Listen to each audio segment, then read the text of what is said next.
Hare Krishna. Episode 3 of సుతుడు చెప్పిన మహాభారతం. మహాభారతంలో ప్రతి కథలో ఒక గాఢమైన అర్థం ఉంటుంది. ఇప్పుడు మనం చూడబోయే కథ గురుభక్తి, పట్టుదల, దైవ అనుగ్రహం గురించి. అదే ఉదంగముని కథ. ఉదంగముని పైలుడు అనే గురువు గారి దగ్గర అష్టసిద్ధులు విద్యలు నేర్చుకున్నారు. కాలక్రమేణా తన విద్య పూర్తయింది. గురుదక్షిణ ఇవ్వాల్సిన సమయం వచ్చింది. ఉదంగముని నమస్కరించి ఇలా అన్నారు: గురుదేవ, మీకు ఏమి కావాలో చెప్పండి, నేను సమర్పిస్తాను. అప్పుడు గురువుగారు ఇలా అన్నారు: నాకు కాదు, నా పత్నిని అడగండి, ఆమె కోరినది తీసుకొని రండి.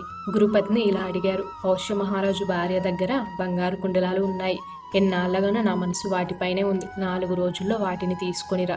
ఇది చాలా కష్టమైన పని, కానీ ఉదంగముని వెంటనే అంగీకరించారు. అందుకోసం ఉదంగముని అడవిలో ప్రయాణం సాగించారు. ఆ అడవిలో ఒక దివ్య పురుషుడు ఎదురయ్యారు. ఆ దివ్య పురుషుడు ఒక ఎద్దు పేడ తినమని చెప్పారు. ఉదంగముని సందేహం లేకుండా ఆ మాటను అంగీకరించి ఆ పేడను తిన్నారు. అది ఏమీ సాధారణ విషయం కాదు, కానీ ఆ దివ్య పురుషుని ఆజ్ఞను గౌరవించారు ఉదంగముని. తరువాత ఉదంగముని పౌష్య మహారాజు దగ్గరకు వెళ్ళారు. మీ రాణి దగ్గర ఉన్న కుండలాలు కావాలి అని అడిగారు. రాజు అంగీకరించి ఇలా అన్నారు: వెళ్ళి నా పేరు చెప్పి తీసుకో అనేసి. ఉదంగుడు అంతఃపురం మొత్తం వెతికారు, కానీ రాణి ఎక్కడా కనిపించలేదు. మళ్ళీ రాజు దగ్గరకు వెళ్ళి అడిగారు. రాజు ఆశ్చర్యపోయి అన్నారు: నా భార్య మహాపతివ్రత, అశుచులకి కనిపించదు. అప్పుడు ఉదంగమునికి గుర్తు వచ్చింది: నేను పేడ తిని వచ్చాను, అందుకే అశుచిగా ఉన్నాను. అతను శుద్ధి చేసుకుని ఆచమనం చేశారు. మళ్ళీ వెళ్ళగా ఈసారి రాణి కనిపించింది. రాణి తన కుండలాలను ఇచ్చింది, కానీ రాణి ఒక హెచ్చరిక కూడా చెప్పింది ఉదంగమునికి. ఈ కుండలాల కోసం తక్షకుడు అనే సర్పం చాలా కాలంగా ఎదురు చూస్తున్నాడు.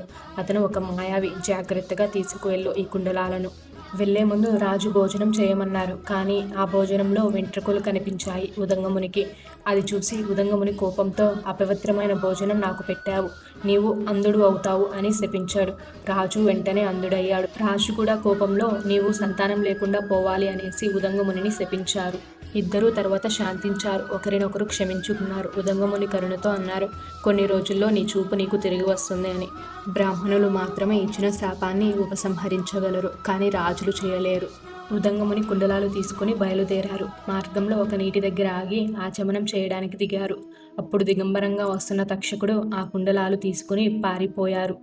ఉదంగముని తక్షకుడిని వెంటపడ్డాడు, కానీ తక్షకుడు పాముగా మారి పుట్టలోకి పారిపోయాడు. ఉదంగముని కూడా చివరికి పాతాళంలోని నాగలోకానికి చేరుకున్నారు. నాగలోకంలో ఉదంగమునికి ఎన్నో ఆశ్చర్యాలు కనిపించాయి.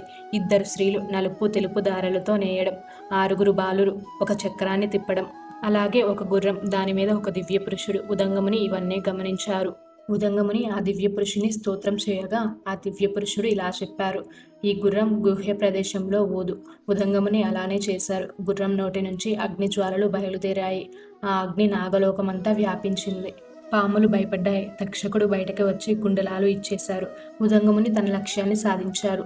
ఇక ఆ నాగలోకం నుంచి ఎలా బయటికి రావాలి అని ఆలోచించినప్పుడు ఆ దివ్య పురుషుడు తన గుర్రాన్ని ఇచ్చి ఇలా అన్నారు: ఇది మనసు కంటే వేగంగా పరిగెడుతుంది.